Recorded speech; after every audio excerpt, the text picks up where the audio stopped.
And what will the world look like by 2029 when Trump's term is over? I mean, throw a dart at a board. I think it's more important to actually recognize what the US is trying to achieve, which many people don't. And when you have a mental map of what you think it may be doing, and this is purely hypothetical, it's not a forecast, then you start looking at the reality of what could or couldn't be achievable within it.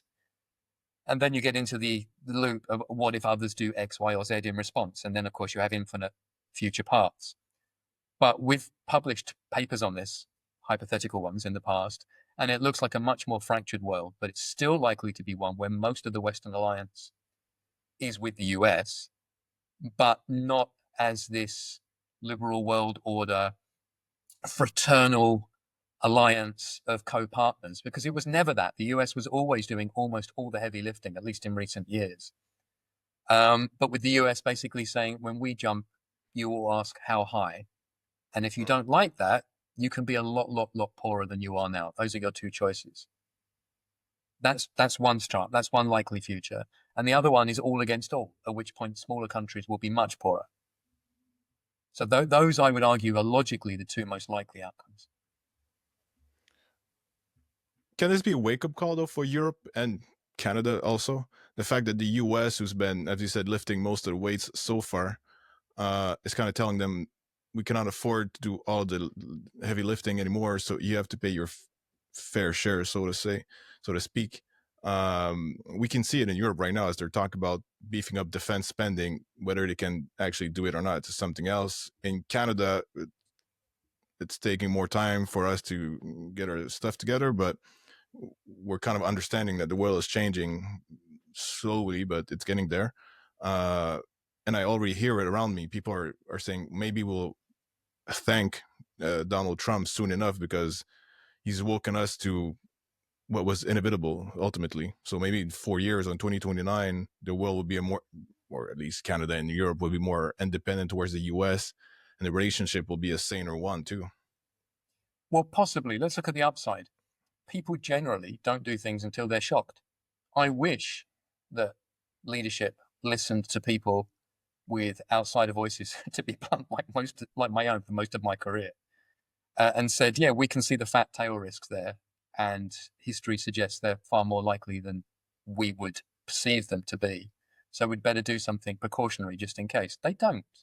Everyone's got short-term, end-quarter thinking, either looking at what GDP is going to be irrelevantly, or what share prices are going to be doubly irrelevantly.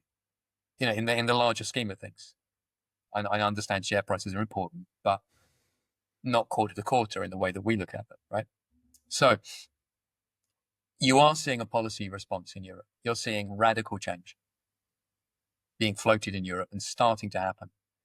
You are seeing, from what I understand, and you're far better placed than me, equivalent discussions happening in Canada. What I have to be crystal clear about is the scale of the change is staggering. It's not something marginal. It will change, again, hypothetically, so much in terms of how one understands one's own political economy. Because to circle back to something I said earlier, in the Canadian case and the European case, people are starting to echo what I've been arguing for a while. What is GDP for? Europe just gave orders to every household in Europe to stockpile 3 days' food and water. Now, I think that's an exaggeration. I don't think someone living in Portugal is going to worry about stockpiling 3 days' food and water because of something that may happen in Eastern Europe. But that's the suggestion coming out from Brussels. Does this not change your conception of how you operate and how you live and how you invest, and make you ask your politicians what sectors of the economy we're prioritizing and not, and what mechanisms we have for doing that? For example, does one interest rate fit all? How do you prioritize some sectors of the economy which are low profitability but important for national security versus others which are high profitability but undermine national security? How do you send those incentives for profits versus national security? These are fundamental philosophical questions of political economy. Vastly more than just saying we're going to spend 2.1% of GDP on defense versus the almost nothing which you spend in Canada in real terms. You buy almost no equipment. Hmm. But even if we put it on that simple metric, just defense spending as a share of GDP, I mean, does Canada understand what would be required to defend the Arctic? when you have, an expansionary Russia bordering that area, which is of critical importance for national security for everyone, including the US, where you have China claiming itself to be an Arctic power too and getting involved, and where you have the US displaying interest in Greenland, etc., and bordering it too. So you've got three of the world's biggest powers, all nuclear armed, interested in territory in which you have no ability to project power whatsoever. So, Canada may be waking up. I'm not sure how much it's waking up vis-a-vis the reality, as I was saying, the actual physical reality of the situation. And then the conception of what that actually means can be done about it. Because I'm pulling a number from thin air here. I'm not pretending to have done the math on it, but I understand intuitively the numbers we're talking about. You could be talking about spending 5, 6, 7% of GDP on defense and having conscription on the Swiss or Israeli model to start talking about having a military that really could, in a worst case scenario, say, yeah, we can defend against multiple threats like that. I'm not saying anyone will. It's not a forecast. I'm not saying you should. But if this is the reality of the world around you, what are your policy options? If you can't do that, and that's what would be required hypothetically in one scenario, what are the other paths when you look at military statecraft, economic statecraft, and political statecraft?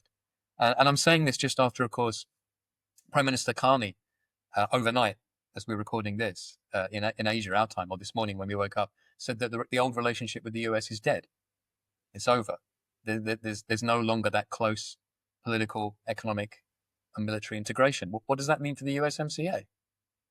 What does that mean for Canada's physical defense if it's not the US?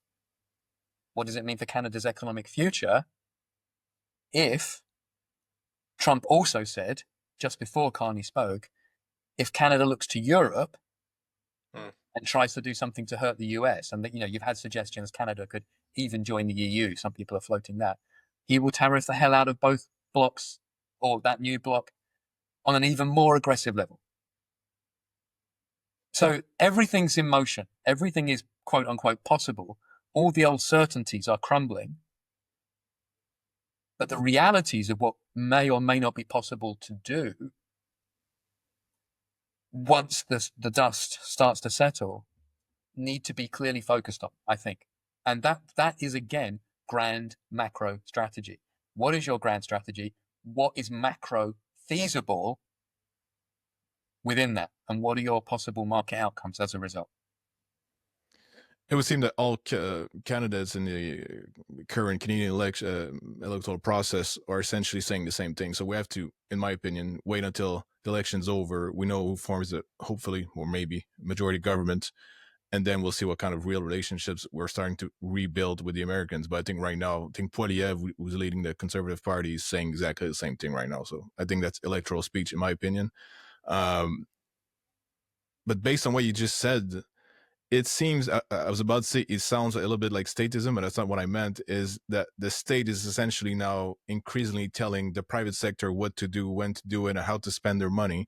Because, as you said, however profitable a hairdresser is, won't stop the Russians from invading from the north. So is this where we're going? A sort of economy where the state, even in so-called free market economies or free-ish market economies like Canada, US, Europe, the state is essentially, or increasingly, I should say, telling the private sector how to spend their money and where to invest their money?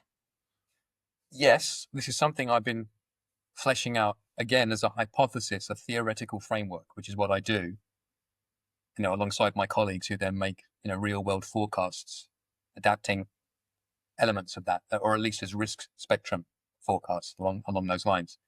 I've been trying to flesh this idea out. Let me share it with you. It's very, very simple. And, you can quibble around the edges, but I sometimes think logical constructs work best rather than mathematical ones with variables we can't control for. If you define capitalism at its simplest, you could say it's private capital for private goals. So do what you want. If we define communism most simply, it's state capital for state goals.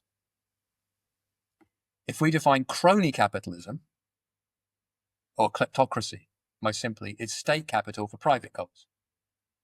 You're robbing everyone's system for yourself.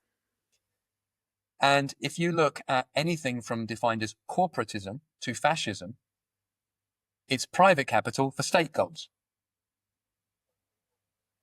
It sounded a bit like what I just said. Yes, that's exactly why I'm bringing it up. So whether this falls on the fascism element, at the extreme, or it's corporatism of some sort, this is what I believe more and more economies outside China, which has a very efficient system itself already, very, very well-defined system.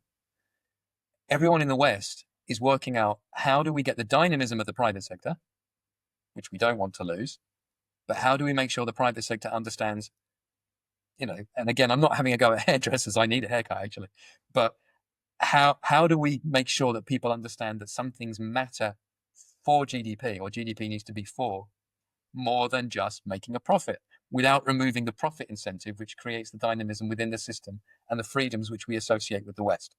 How do we do that? No one has the answer yet, but we're seeing different emerging models. We're seeing centralizing approaches in some countries around central banks and new technologies emerging. And in others, in the US case, what we very clearly see is a decentralizing model, but behind tariff barriers. So the US model is going to be, there's a sky-high tariff to get in. There's no taxation or paperwork once you're inside.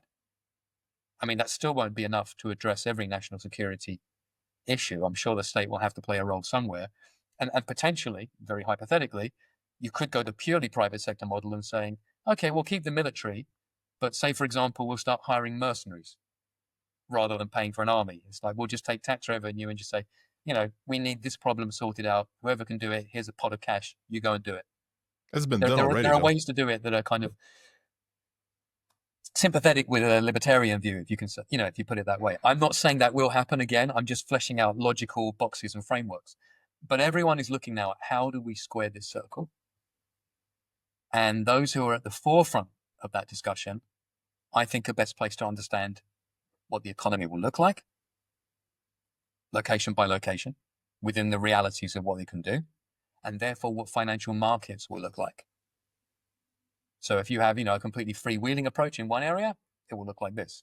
A state-driven approach, it will look like that. And just to give you one final point, just as evidence of this, besides the 25% auto tariffs that Trump has just brought in, starting next week as we're speaking, which have seen meltdown in Canada, despite the fact, if you read the text of the executive order, it says anything that's USMCA compliant does not have a 25% tariff.